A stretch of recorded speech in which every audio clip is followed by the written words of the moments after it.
दीनानाथ मृत्यु के करीब था। मृत्यु से पहले अपने बेटे को सोने के सिक्कों से भरा एक थैला देता है और बताता है कि जब भी इस थैले से सोने के सिक्के खत्म हो जाएं तो मैं तुम्हें एक प्रार्थना बताता हूँ। उसे दोहराने से सोने के सिक्के फिर से भरने लग जाएंगे।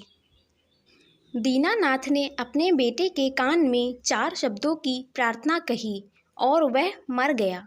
अब बेटा सोने के सिक्कों से भरा थैला पाकर आनंदित हो उठा और उसे खर्च करने में लग गया। वह थैला इतना बड़ा था कि उसे खर्च करने में कई साल बीत गए। इस बीच वह प्रार्थना भूल गया। जब थैला खत्म होने को आया तो उसको चिंता होने लगी कि अब वह क्या करेगा।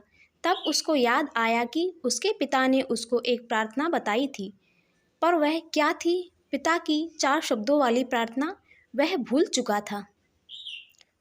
उसने बहुत याद किया, उसे याद ही नहीं आया। अब वह लोगों से पूछने लगा। पहले दोस्त से पूछता है कि ऐसी कोई प्रार्थना तुम जानते हो क्या जिसमें 4 शब्द हैं? दोस्त ने कहा, हाँ, एक 4 शब्दों की प्रार्थना मुझे मालूम है। ईश्वर मेरी मदद करो। उसने सुना और उसे लगा कि ये वो शब्द नहीं थे, कुछ अलग थे। कुछ सुना होता है तो हमें जाना पहचाना सा लगता है। फिर भी उसने वह शब्द बहुत बार दोहराए, लेकिन सोने के सिक्के नहीं बढ़े तो वह बहुत दुखी और परेशान हुआ। फिर एक ब्राह्मण से मिला। उन्होंने बताया कि ईश्वर तुम महान हो, ये 4 शब्दों की प्रार्थना हो सकती है, मगर इसके दोहराने से भी थैला नहीं भरा। वह एक सेठ से मिला। उसने कहा, ईश्वर मुझे धन दो। यह प्रार्थना भी कारगर साबित नहीं हुई। वह बहुत उदास हुआ। उसने सभी से मिलकर देखा, मगर उसे वह प्रार्थना नहीं मिली जो दीनानाथ ने बताई थी। वह उदास होकर घर में बैठा हुआ था। तब एक भिखारी साधु उसके दरवाजे पर आया। उसने कहा, सुबह से कुछ नहीं खाया, खाने के लिए कुछ हो तो दो। उस लड़के ने बचा हुआ खाना भिखारी साधु को दे दिया। उस भिखारी साधु ने खाना खाकर बर्तन वापस लौटाया और ईश्वर से प्रार्थना की, हे ईश्वर तुम्हारा धन्यवाद। अचानक वह चौंक पड़ा और चिल्लाया कि अरे, यही तो वह 4 शब्द थे। उसने वे शब्द दोहराने शुरू किए, हे ईश्वर तुम्हारा धन्यवाद, और उसके सोने के सिक्के बढ़ते गए। इस तरह उसका पूरा थैला भर गया।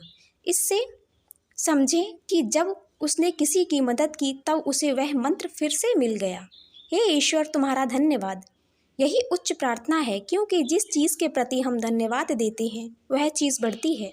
अगर पैसे के लिए धन्यवाद देते हैं तो पैसा बढ़ता है, प्रेम के लिए धन्यवाद देते हैं तो प्रेम बढ़ता है। ऊपर दी गई कहानी से समझें कि हे ईश्वर तुम्हारा धन्यवाद, ये 4 शब्द नहीं, प्रार्थना की शक्ति है।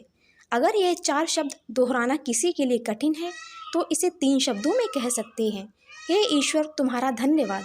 ये 3 शब्द भी ज़्यादा लग रहे हों तो 2 शब्दों में कहें, ईश्वर धन्यवाद। और 2 शब्द भी ज़्यादा लग रहे हों तो सिर्फ एक ही शब्द कह सकते हैं, धन्यवाद। आइए हम सब मिलकर एक साथ धन्यवाद दें उस ईश्वर को जिसने हमें मनुष्य का जन्म दिया और भगवान रूपी माँ पिता दिए, जो हमारे सच्चे मार्गदर्शक हैं और जिनके अंदर हमारे लिए निस्वार्थ प्रेम और समर्पण है। ऐसी ही अच्छी अच्छी मोटिवेशनल स्टोरीज़ को सुनने के लिए चैनल को सब्सक्राइब करना ना भूलें। धन्यवाद।